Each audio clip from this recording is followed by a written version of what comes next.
Sud Radio Média, 10h-10h30, Valérie Expert, Gilles Gansman. Bonjour Gilles, pardon pour cette minute de retard. Nous avions un débat très animé. How are you? Oui, bon. Bonjour Paul Taylor. Hello, ça va bien? Hello. C'est pour ça que je vous dis how are you? J'ai bien compris. Bah oui. Mais vous auriez pu vous abstenir vu votre accent. Non, je vous taquine. Bisous, bye. X, bonjour Paul Taylor. Hello. Vous êtes avec nous ce matin, vous êtes un phénomène, oui vous êtes un vrai phénomène, on vous avait reçu il y a quelques années je crois maintenant. Il y a 4 ans déjà. Ouais. On essayait de calculer, apparemment c'était 2 jours avant que ma femme accouche. Voilà, bon bah c'est bien, c'est un bon repère. Et c'est vous qui aviez fait cette petite vidéo qui était devenue virale où vous découvriez les... Enfin c'est un petit peu ce qui a fait votre succès, c'est-à-dire les habitudes des Français qui vous surprennent vous en tant que Britannique et par exemple de s'embrasser. Oui, le premier c'était la bise, ouais, effectivement. La bise et c'est très très drôle. Vous êtes donc vous êtes anglais, vous habitez en France depuis 2009, vous avez fait un certain nombre de spectacles, vous êtes une star des réseaux sociaux, vous avez rempli la Cigale. Bref, on va parler de votre actualité dans un instant. On vous retrouve sur MyCanal, What's the Fuck France et Stéréo Trip, et puis votre spectacle à la Nouvelle Ève jusqu'au 1er avril, et puis après vous serez en tournée. Et vous serez à Lyon également oui, la semaine prochaine, le jour des grèves. Le jour des grèves, j'ai décidé, allez, pourquoi pas faire un déplacement à Lyon, en banlieue de Lyon, Dessines-Charpieu, donc j'espère que mon train il fonctionnera, sinon je prendrai la voiture. Et comment ça s'est passé à la Nouvelle Ève, le jour des grèves? Jour des grèves, c'était bien, il y avait du monde, un peu moins que prévu, et du coup les gens étaient en colère, donc du coup j'avais l'impression ouais, tout le monde était dans un mood un peu pas sympa, et donc mais c'était une bonne première. Ça les a détendus certainement. Et puis votre spectacle So British, c'est en intégralité sur YouTube. On passe au zapping. Sud Radio Média, l'instant zapping. Valérie, hier c'était le grand débat des retraites sur BFM. Je ne sais pas si vous avez regardé. Sur le ring, Olivier Véran, Mathilde Panot pour LFI, Jordan Bardella pour le Rassemblement national. Tout était réuni pour que ça se fight, qu'il y ait un combat. BFM avait prévu. Sophie a comparé ça au combat des chefs dans Astérix. Vous savez, le banquet de la fin où ils se mettent tout sur la figure. Avec le poisson, quoi. Voilà. Il n'est pas frais, mon poisson. Voilà. Affrontement entre Jordan Bardella et Mathilde Panot. Mais qui a appelé à voter Macron, rappelez-moi?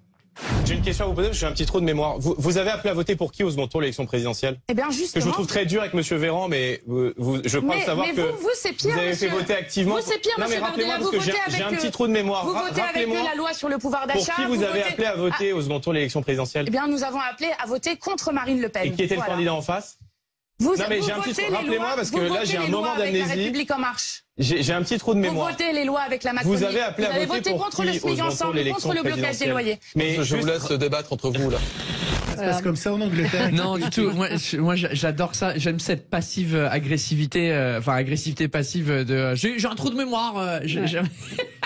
Ouais, c'est vraiment c'est incroyable à la télé, à la radio, comment c'est accepté que les gens ils se parlent par-dessus les uns et les autres, et on comprend rien. C'est une cacophonie d'engueulades. Mais moi, j'adore. Et en Angleterre, c'est plus calme. Oui, un petit peu. La ouais, Chambre des Lords. C'est plus non, c'est vrai, mais c'est pas.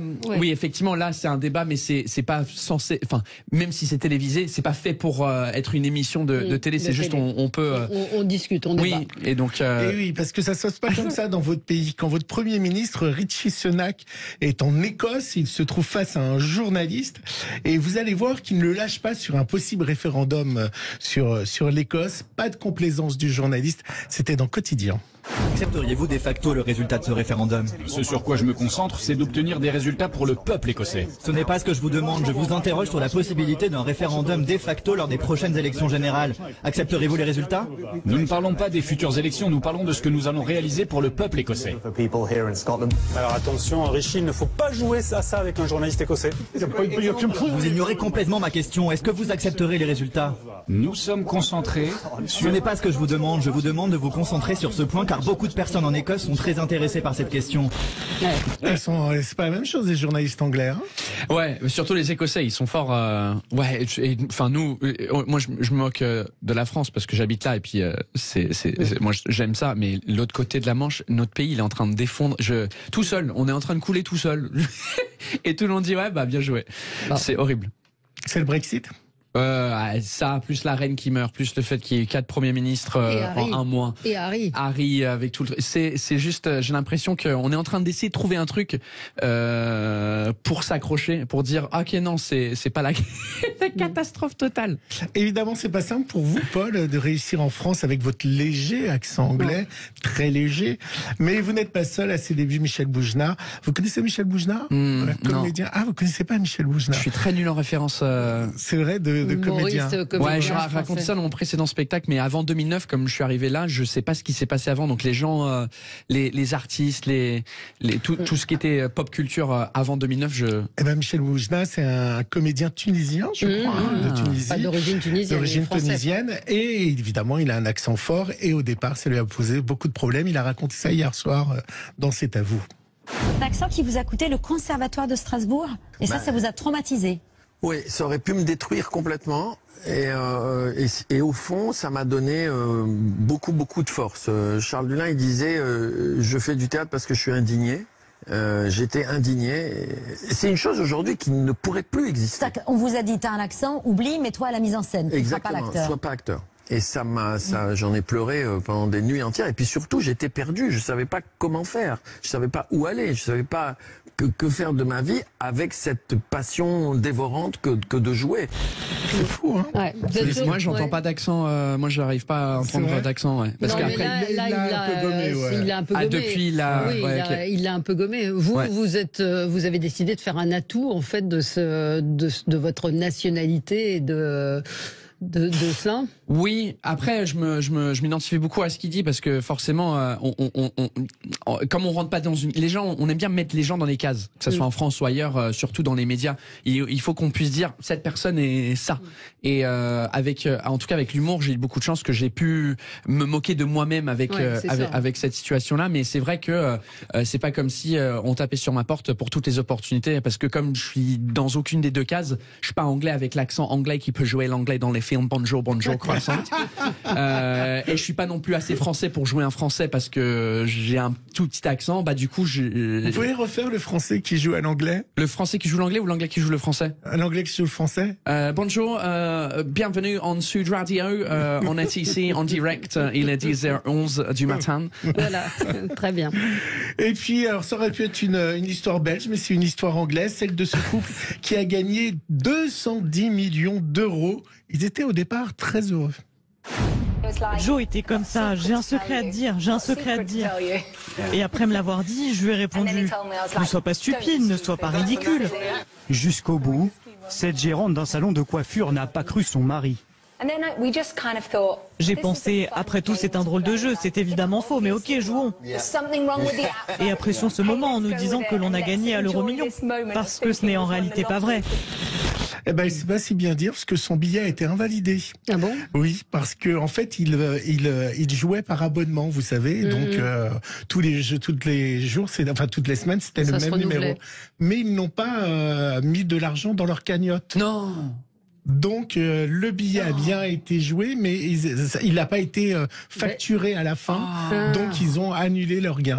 Ils ont perdu 210 millions pour 1,20 € qui manquait dans le compte. Je sais pas combien ça coûte en livres, l'euro million. Donc ces Anglais ont tout perdu. Ils avaient plein de projets. Vous avez une voiture. Ils avaient imaginé plein de choses avec 210 millions. C'est drôle. C'est presque un sketch. C'est incroyable. Hein. Et pour finir, on finit toujours en musique. Vous connaissez Louane? Oui. Ah, quand même, The Voice. Bah depuis 2009. Elle est arrivée après 2009, donc je la connais. Louane était l'invitée de C'est à vous. Elle a chanté son nouveau titre, Secret, et ça peut vous toucher parce que vous parlez de votre fille dans votre nouveau spectacle, et elle lui a écrit une chanson.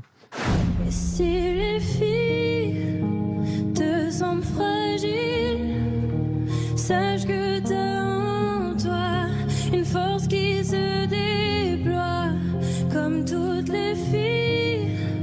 Ce sera pas facile, mais moi je crois en toi. Vous êtes son cœur, Valérie. Elle écrit pour sa fille. Vous aimez pas? Non. Non.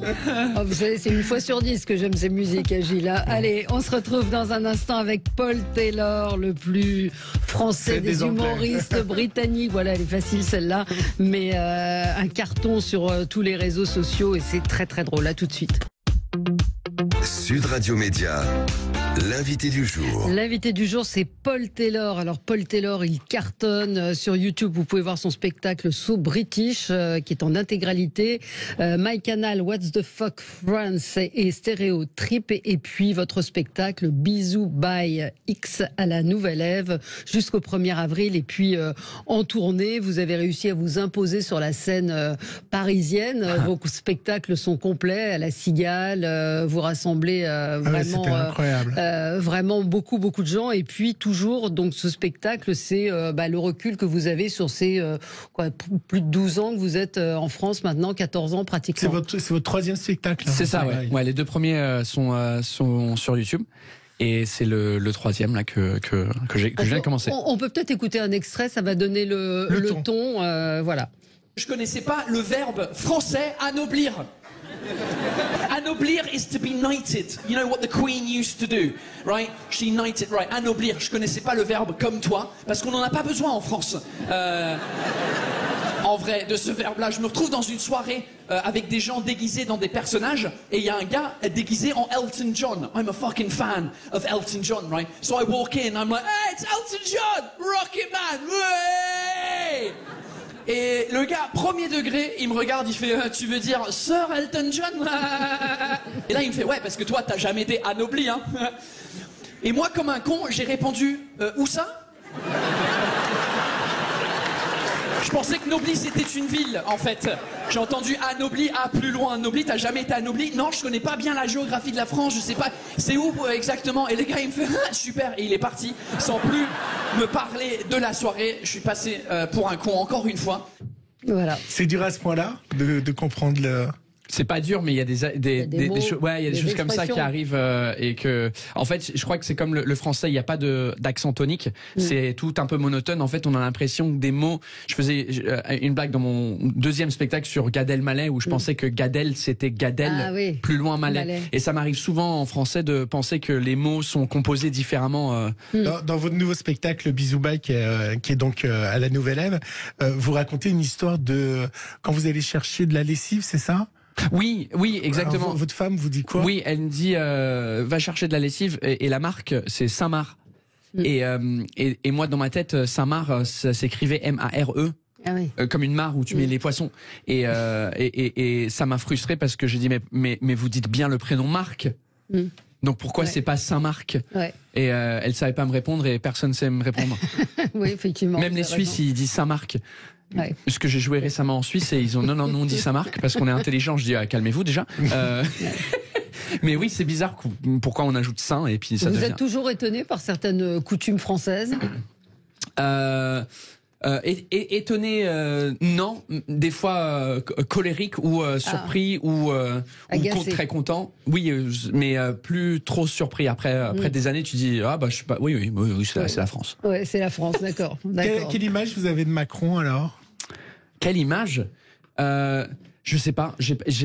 Franchement, je suis très peu la politique française, à part quand c'est imposé par des trucs qui tournent sur les réseaux sociaux, mais ouais, ça va pas bien pour lui en ce moment. Mais je pense que ça va jamais bien pour aucun Premier ministre. Président. Je suis arrivé, c'était Sarkozy, ça allait pas bien. Ensuite, c'était François Hollande, ça allait pas bien. Maintenant, Macron, ça va pas bien. Le prochain, ça ira pas bien, ou la prochaine. Donc les Français sont insatisfaits. Toujours. Oui, mais tout le monde. Ouais. C'est pareil en Angleterre, on n'est jamais content du Premier ministre actuel. On se dit le prochain, oui, il a un projet incroyable, et ça revient toujours. Mais c'est la même chose.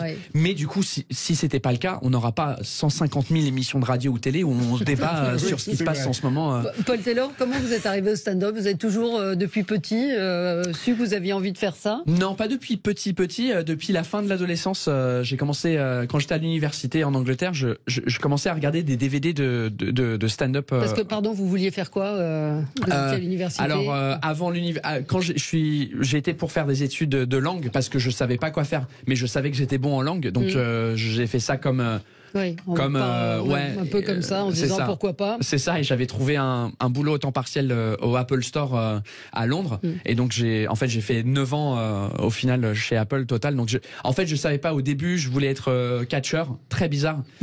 Ouais, je voulais faire du catch, je sais pas pourquoi. Et ensuite, je voulais être réalisateur de films. Et ensuite, humoriste est devenu le troisième de vos choix. Donc vous êtes à la fac, vous regardez des DVD d'humoristes. Oui, qui sont enregistrés dans des grandes salles équivalentes de Bercy ici. Et il y a un truc dans moi qui me dit peut-être il y a un truc à faire. Et après, c'était vraiment quand il y avait un spectacle de stand-up qui est venu une soirée à l'université où il y avait 3 humoristes sur scène. Et en fait, il y en avait 2 sur les 3 qui étaient pas très drôles. Et je me suis dit mais ils sont payés pour faire ça. Ouais, moi, je suis plus drôle.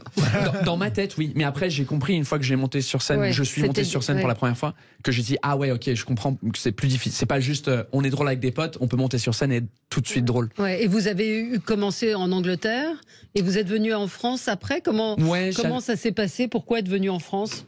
Après cette première scène, je tape dans Google comment devenir humoriste. Il n'y avait pas encore professionnel. Ouais, donc il faut aller dans des scènes ouvertes. Donc j'ai fait une dizaine de scènes ouvertes en Angleterre et ensuite je suis venu en France en fait pour mon boulot chez Apple à l'époque où ils décidaient d'ouvrir des Apple Store en France. Et je dis comme je suis en train d'étudier le français, c'est peut-être une bonne opportunité pour évoluer dans la compagnie et partir dans un autre pays. Donc à la base, c'est pour ça que j'étais venu en France. Bisous bye, c'est aussi bye à votre alcoolisme. Hein. Oui, j'ai arrêté l'alcool. La bière. C'était tout. C'était pas que la bière, c'était. Parce que vous aviez toujours de la bière sur scène dans vos spectacles. Et j'en ai toujours maintenant, mais c'est de la bière sans alcool. Ah bon? Ouais, il y a l'image de l'anglais qui boit sur scène et on est dans un pub, mais c'est moins crédible avec de la bière sans alcool. Bon, ça se voit pas, c'est bon, c'est pas mal la bière sans alcool. C'est dur. Hein. Il y en a. En fait, il y en a qui sont bien. J'ai trouvé une marque qui me plaise et donc c'est pour ça que c'est celle que. Parce qu'avant, vous métier minable. C'était pas exactement la meilleure façon de vivre ma vie et puis j'en parle un peu dans le spectacle de pourquoi j'ai décidé d'arrêter, mais ça fait 5 mois là que presque 9 mois. En fait, ma femme elle me respecte pas tant que j'ai pas arrêté pendant 9 mois. Voilà.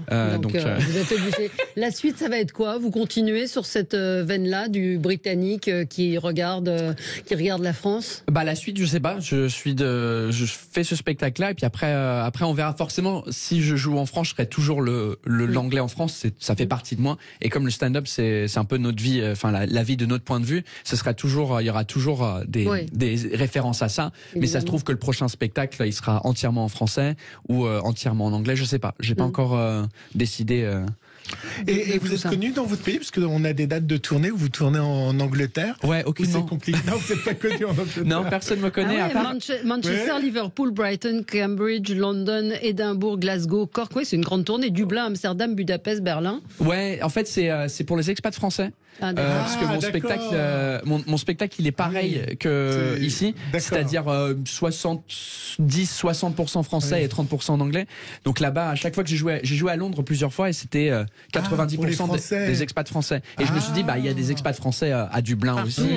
C'est comme les Français quand ils vont à New York, ils jouent que devant les Français, ils sont inconnus par les Américains. Ouais, c'est ça, bien sûr. Ils disent j'ai joué à New York. Oui, c'est un peu ça en fait. Oui, les salles, c'est des petites salles de 100 places à Manchester. Donc c'est juste pour voir s'il y a un intérêt ou pas. Vous serez à Toulouse le 3 novembre prochain, donc c'est dans longtemps. Mais pour ceux qui veulent venir vous voir, on a beaucoup d'auditeurs dans la région, donc toutes les dates sont évidemment. Il y a Marseille en avril. Enfin, il y a plein de dates un petit peu partout en France. Ouais. Donc on vous suit sur YouTube. Vous avez près de 350 000 followers aujourd'hui.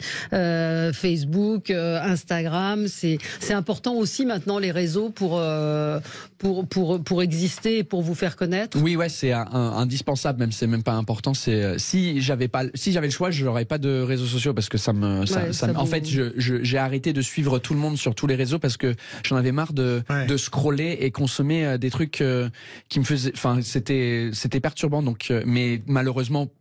Et heureusement, on peut partager notre travail. Mais c'est vous qui êtes derrière vos réseaux sociaux ou vous avez un community manager? Non, j'ai pas encore de community. Ouais, mais donc du coup, je suis très mal. J'arrive pas à répondre à beaucoup de messages en direct. Oui, c'est ça. Et puis je réponds, mais des fois, la majorité du temps, je réponds pas parce que j'ai pas trop le temps. D'accord. Mais c'est forcément, ça marche mieux qu'une affiche dans le métro. c'est un sketch sur Internet qui peut être partagé des milliers de fois. Donc, regardez, écoutez, allez voir Paul Taylor. Il est drôlissime. Moi, j'ai éclaté de rire avec en vous regardant, en préparant l'émission hier. Vraiment, c'est non, mais c'est sincère. C'est vrai que on rit de nos petits travers et puis de vos confusions parfois avec nos expressions françaises. Donc sur MyCanal, What's the Fuck France et Stéréo Trip, le spectacle Bisous by X et puis la nouvelle Ève, absolument. Et puis vos spectacles qui sont sur YouTube. Puis une méthode pour apprendre l'anglais chez Audible, c'est ça, hein, qui est très sympa avec l'humoriste américaine Sarah Donnelly. Ouais, c'est pour ceux qui veulent apprendre l'anglais. God save my English, à défaut de sauver le roi. Allez, merci. Tout de suite, c'est Jean-Jacques Bourdin avec vous. Sud Radio. Sud Radio.